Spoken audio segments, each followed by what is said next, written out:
is insane." In response, Mrs. Lily lashed out her hands, striking Sarah's cheek with a force that left the room in stunned silence. The pain was sharp, but the betrayal and humiliation hurt more. Without a second thought,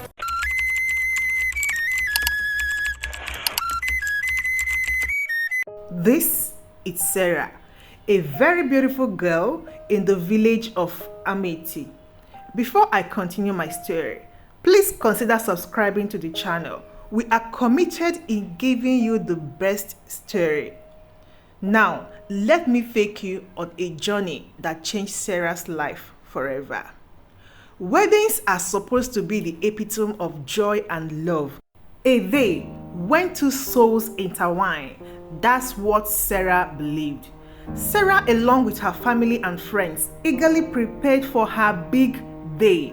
The excitement in the air was so much. Laughter and chatter filled the room as Sarah discussed every details of the wedding. "Sarah, you are going to be the most stunning bride," Sarah's best friend Nellie said, fluffing the veil Sarah held. Her eyes sparkled with genuine happiness. "Oh, my beautiful little Sarah," her mom said, her voice laced with emotions. "I can't believe my little girl is getting married. Stan is a lucky man." Stan, Sarah's soon-to-be husband, was everything she ever wanted.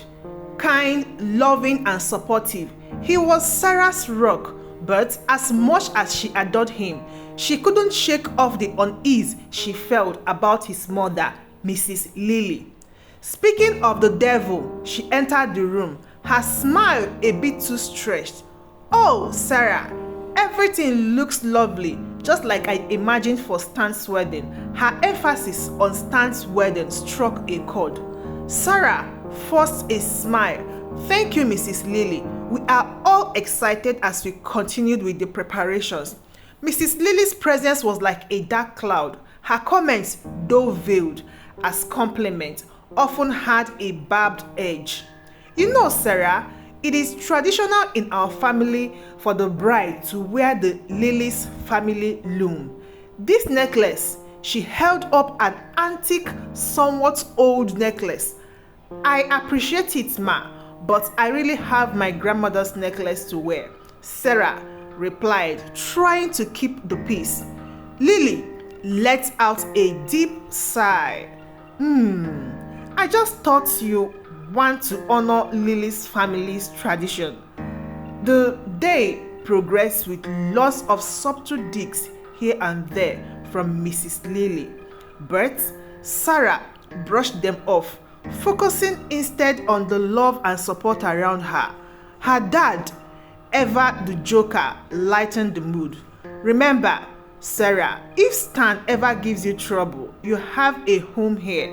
Everyone laughed and eased the tension away, momentarily relieved from Mrs. Lily's digs. As the sun dipped below the horizon, the excitement of the day gave way to a serene night. But as Sarah lay in bed, the joy of the upcoming day was mingled with a sense of happiness. Little did she know, the sun was just on the horizon. The day dawned bright and clear, a perfect backdrop for what was supposed to be the happiest day of her life. She woke up brimming with so much excitement, her heart fluttering like a caged bird. "Today, I was going to marry Stan, the love of my life." As she made her way to the bridal suite, her bridesmaids, led by Debbie, were already buzzing around, ensuring everything was perfect. "You are going to knock Stan off his feet," Debbie exclaimed, her eyes gleaming with excitement. The morning passed in a well of laughter and last-minute touches, but as the clock neared the ceremony time, a sense of panic set in. "Sarah, your dress is not here, oh," Debbie voiced with edge, with panic, confused, and alarm. Sarah rushed to the dressing room only to find her wedding dress missing. In its place was a note from Mrs. Lily, her mother-in-law. Her heart sank as she read the words, "A mother knows best for her son. I will show you how it's done." Racing to the main hall, Sarah met with a sight that drained the color from her face. There stood Mrs. Lily, her mother-in-law, garishly clad in a replica of her wedding dress, her dress styled like her own. The guests were in a state of shock, murmurs of disbelief echoing around the room. What is the meaning of this? Sarah demanded, her voice trembling with a mix of anger and disbelief. Mrs. Lily turned a twisted smile on her face. "I'm just showing you how a real mother cares for her son. You are not fit for my stand." The room erupted in chaos as Sarah's family and friends confronted her. Stan stood there, speechless, his face a mask of shock and confusion. "Mom, what have you done?" he finally managed to say, his voice barely above a whisper.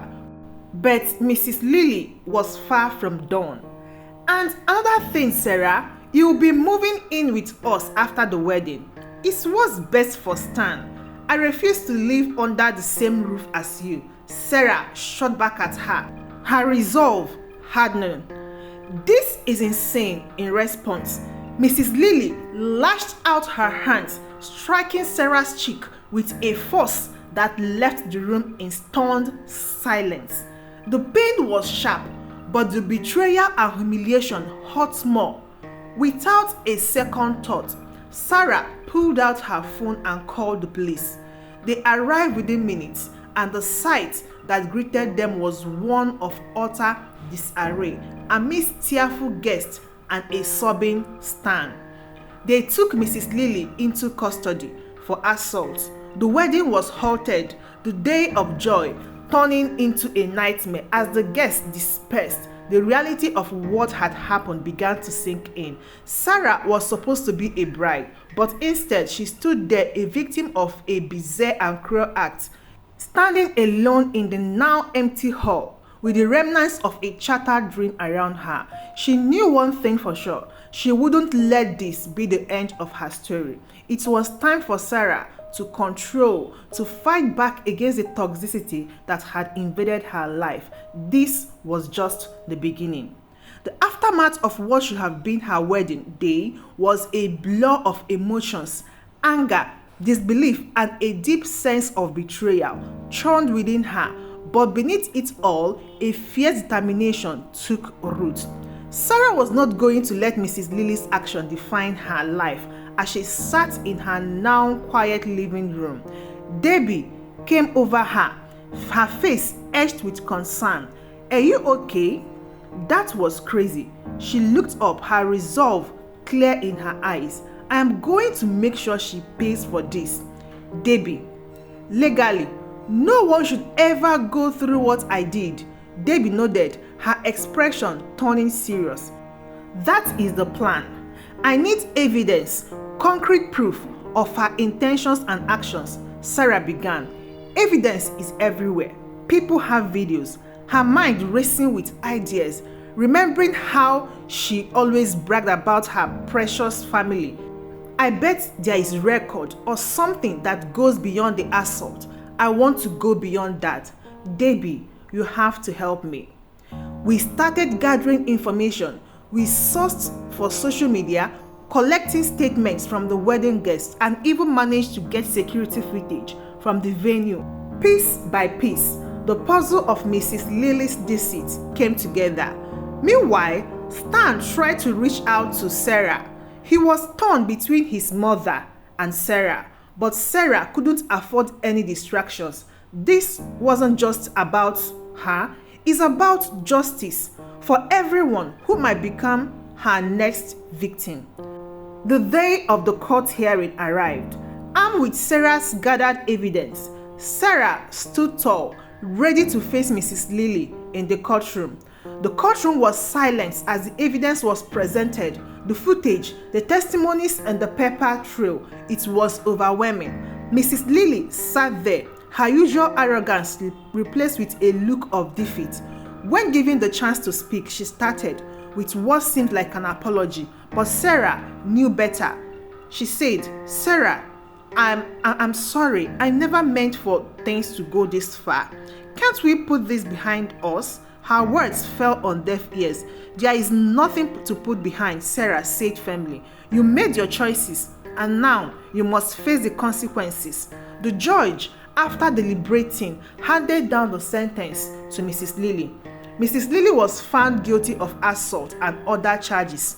Justice was served and she was led away. Sarah felt a weight lifted her shoulder. This chapter of her life was finally closed. In the weeks that followed, she focused on rebuilding her life. The support of her family and friends was unwavering, and their love helped her heal very fast. Stan and Sarah eventually decided to go their separate ways. It was a painful decision, but necessary. They both needed to heal and find their own path. As for Sarah, she found peace. She started volunteering at a local village, helping others who had faced similar trials. Their stories of resilience inspired her, and she found a sense of purpose she never knew she needed. Looking back, she realized that this ordeal had not broken her. Instead, it forged her into someone stronger, someone who stood up against toxicity and came out victoriously. Sarah's story was not one of a victim, but a survivor, and as she stood there, a smile finally finding its way back to her face. She knew she was ready to face whatever the future held. She had risen from the ashes, ready to write her own destiny. Sarah's journey had come to an end, but her story leaves us with a thought-provoking questions. Should there be limits to forgiveness, especially when faced with betrayal and manipulation? As severe as Sarah's experience was, what would you have done in her place? Would you have considered reconciliation or stood firm in your decision like Sarah did? Share your thoughts in the comment section below. Your opinions add depth to the conversation, and we'd love to hear what you have to say. And if you enjoy following Sarah's story, please hit that like button and subscribe to the channel for more engaging content. Your support helps us bring more stories like this to life. Till we see you again in our next story. Goodbye.